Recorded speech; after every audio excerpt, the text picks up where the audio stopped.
Olá pessoal, Marcos Petri aqui, vim comentar um assunto muito sério nesse vídeo. Depois da vinheta, nós vamos conversar um pouquinho sobre a postura recente tomada pelo Ministério da Saúde em uma comissão interna de usar o ECT, que é um tratamento de choque elétrico para induzir um estado convulsivo em autistas agressivos. Por que isso é um retrocesso e o que poderia ser feito em detrimento a esse tratamento que está sendo dado aos autistas agora? Pessoal, nós temos aí um retrocesso apresentado porque as pessoas querem olhar para o autista, principalmente o severo, como alguém a ser tratado como um eterno dependente e não como uma pessoa em pleno desenvolvimento. É muito triste, vindo de uma maratona de informações para todos vocês, para todo o Brasil, olhar para dentro de casa como um lugar de crescimento pleno do autista, e agora eu chego e me deparo com uma notícia dessas. Eu não vim aqui para apontar o dedo, eu vim aqui para apontar o que poderia ser feito para a gente passar por esse obstáculo, que é parecido com aquilo que quem assistiu à maratona sabe que eu comentei: o autista posto bem distante da sociedade e sem nenhuma perspectiva de crescimento. É isso que está sendo tentado agora, está sendo abraçado, aliás, agora, quando a gente ouve um retrocesso assim. Na minha opinião, deveria ser olhado para o desenvolvimento. Se o pai, se a mãe e se a equipe de saúde multiprofissional tem, ao invés de o ECT, para lidar com autistas severos no momento de crise, o observar, o olhar, lembrando que o autismo é comportamento, os resultados são melhores. Sim, eles são mais lentos de vir, e talvez tenha sido isso que tenha motivado as autoridades. Talvez tenha sido esse olhar de cima para baixo, simplesmente, que tenha motivado a sugerir o ECT e não outro tipo de tratamento. Que olhe para o autista, que veja o comportamento do autista, como muda em cada ambiente, como cada ambiente é importante. E como, se as famílias souberem, se os médicos souberem, nós poderemos não só conter crises, mas avançar enquanto isso acontece. É uma informação que garante a prevenção em nível primário. Por quê? É em nível de conscientização. Quando a gente fala de prevenção, estou falando do meio que a ciência conhece, tá? Não quero prevenir o autismo, é o meio que a ciência conhece para levar uma informação segura para a comunidade sabe como agir com aquele indivíduo e transforma aquele indivíduo no indivíduo mesmo. O que nós vemos é o indivíduo ser levado para uma instituição, ter essa possibilidade. Eles disseram que é em alguns casos, os documentos que eu tive acesso disseram que era em alguns casos, mas vamos imaginar que esses casos eles fiquem muito aquém do que poderiam ficar se o escolhido fosse informação. Quando um pai, quando uma mãe, quando um doutor, uma doutora sabe da informação e observa, ele contribui com o autista. Ele faz com que o autista se desenvolva todos os dias.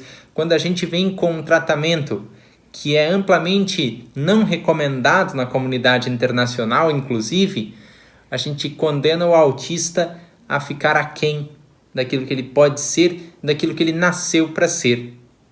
O autista, ele talvez não manifeste a sua escolha nesse sentido, mas a família, sim, ela pode manifestar. E sim, a famílias indo à consulta pública que está acontecendo nesse momento, manifestar que não querem esse eletrochoque, que não querem esse tratamento que induza a um estado de convulsão, mas talvez outro tratamento, com certeza, aliás, outro tratamento compreensivo, que avance cada passo junto com o autista e que não tente olhar só de cima para baixo, só para um episódio em que o autista se descontrolou e aí se pode olhar para ele como um número apenas, porque naquele número tem uma pessoa. E aquela pessoa, sim, ela avança a passos mais lentos, mas nós precisamos dar todo o apoio para que ela possa avançar.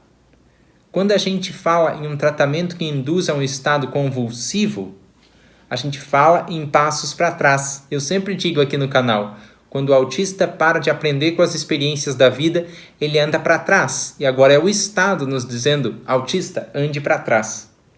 Isso é triste de se ver, mas eu estou certo de que as famílias vão conscientizar nesse sentido e nós vamos ter debates, nós vamos ter mostras do que o autista é capaz de fazer se ele for incentivado.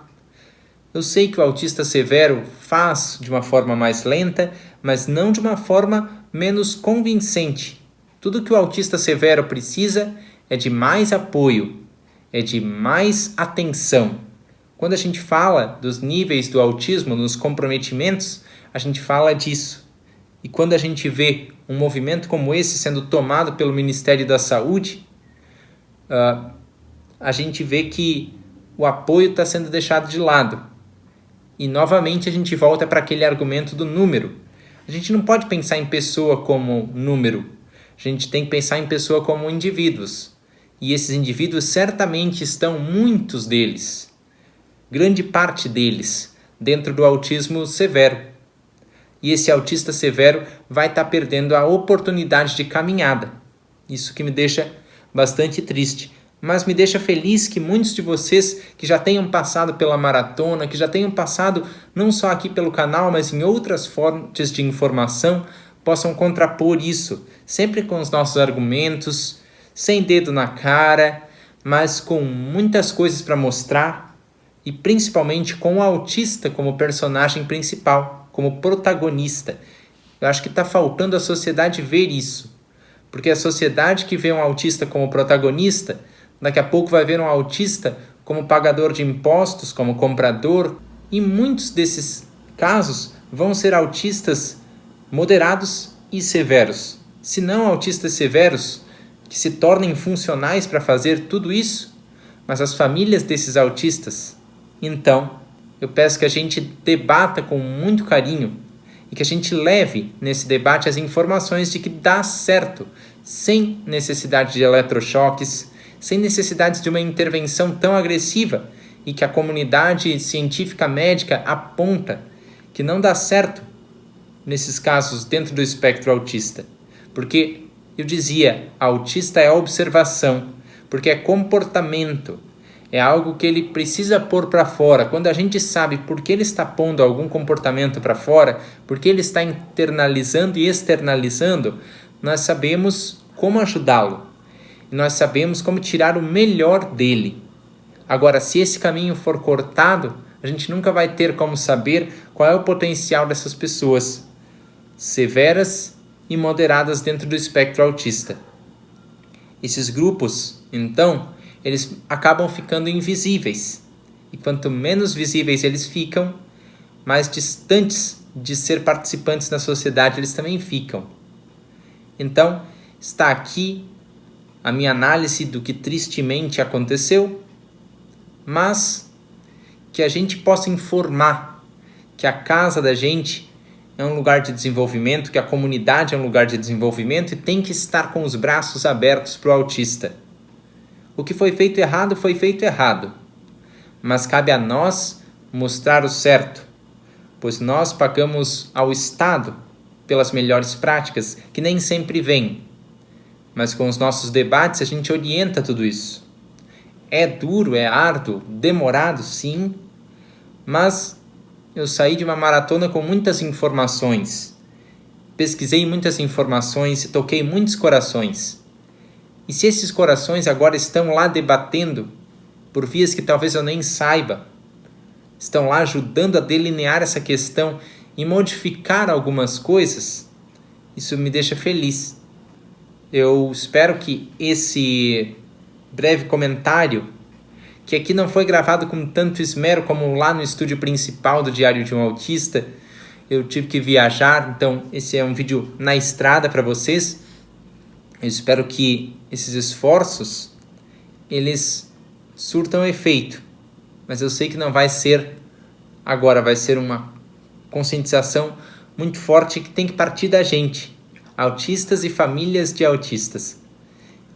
Compartilhe esse vídeo para mais pessoas também sustentarem esse debate. Diga para elas, não aponte dedos na cara, não jogue pedras, não xingue, apenas mostre. Apenas mostre o caminho pelo qual o Estado deve continuar. Porque já diria George Harrison, a gente escolhe lados, mas o importante é que todos os lados vão entrar e vão deixar a gente de fora de algumas situações, se nós não olharmos com carinho. Então, esqueçamos os lados e olhemos para essa situação que surge agora com muita tristeza, mas com carinho. E que a gente possa trazer esse melhor do indivíduo autista. Não importa o que digam sobre nós, não importa o que digam que nós somos. O que importa é que a gente sente e que a gente continua um passinho depois do outro, caminhando. Dá o like para o YouTube entender que esse conteúdo é relevante e disparar a gente para mais pessoas, porque mais lares, eu acredito, tem que ter esse debate também. Um grande abraço, fiquem bem. Espero que vocês estejam se enchendo, mesmo com tristeza, do espírito do Natal que se aproxima, e vamos nos unindo para criar uma corrente positiva em torno das capacidades e dos desafios do autista. Contem comigo para isso. Até o próximo vídeo do Diário de um Autista. Tchau!